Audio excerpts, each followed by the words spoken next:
welcome back to another episode of Home Theater Gurus. In this episode, it's going to be a little bit different than we normally do. It's going to be a review. A review is something we don't normally do here. Actually, this is the first time, but from time to time we may make an exception. But one thing that will happen, you can be guaranteed of that. It's just the way I feel about it. If I'm going to have a channel, I'm going to review something, I'm going to give an honest review. Now, just a little backstory. As many of you already know, back in December, we sold our house and we're currently living in a camper until we get our house built. So we're trying to get the house built because every day the camper is getting smaller and smaller. But to make a long story short, I was looking at sound bars. I'm watching a 43-inch TV with the, this little TV speakers. That's all I've got right now. So I'm thinking I need a sound bar.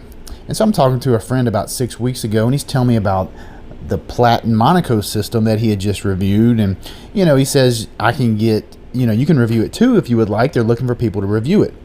So at first I told him no, I'm not really interested. But then he mentioned it was wireless. So I jump on Amazon. I'm thinking wireless, I can make that work. I can't run wires because I'm in this camper, but I do have plenty of outlets.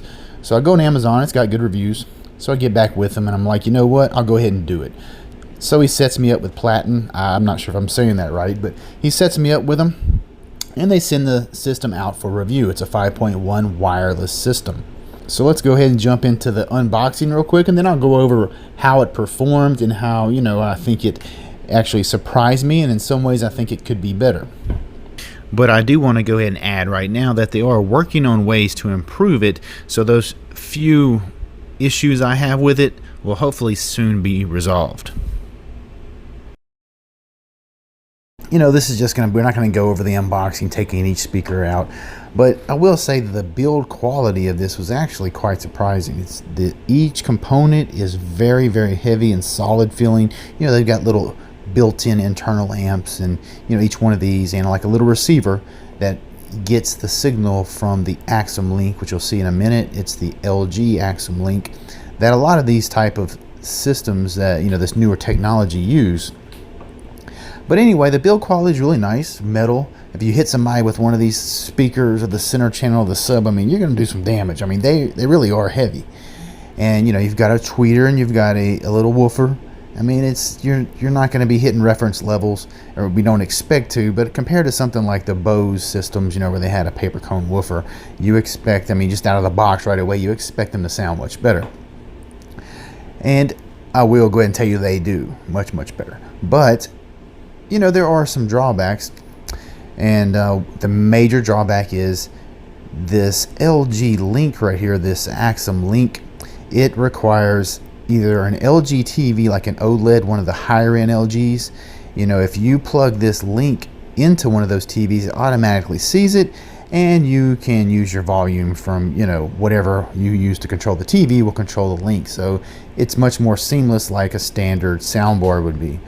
But if you don't have one of those TVs, any other brand, doesn't matter how much it costs, or if you have a lower end LG, and actually in this setup I had a lower end LG, just a standard cheap 4K TV, you have to use something like an Xbox 360, or an Xbox One. The 360 may or may not work, I'm not sure about that, but I have an Xbox One in this room, and so you have to use that to get content through the system, or to be able to have audio.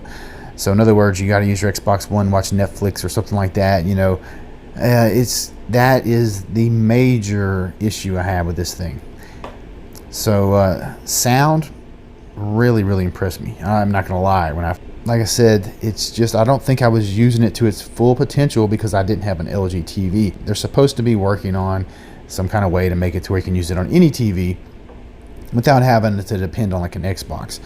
But sound wise, it was extremely impressive. But a lot of it had to do with the fact that we're comparing it against sound bars, and so it has a major advantage in that you're able to place the speakers where they should be.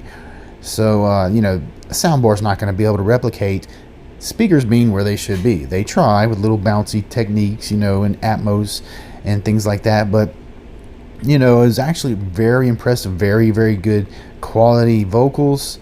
It sounded really good. And as you can see, the cat's waiting for me to get finished emptying the box so we can jump in. But the bass, it's got like a 6.5-inch driver on the little subwoofer.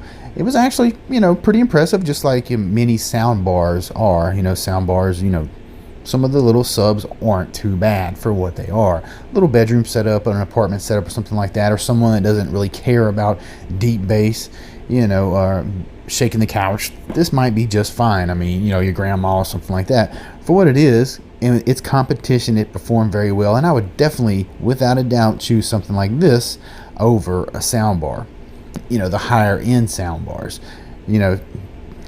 Because you can properly place the speakers, you don't have to run cables. It's a really, really neat idea and works quite well.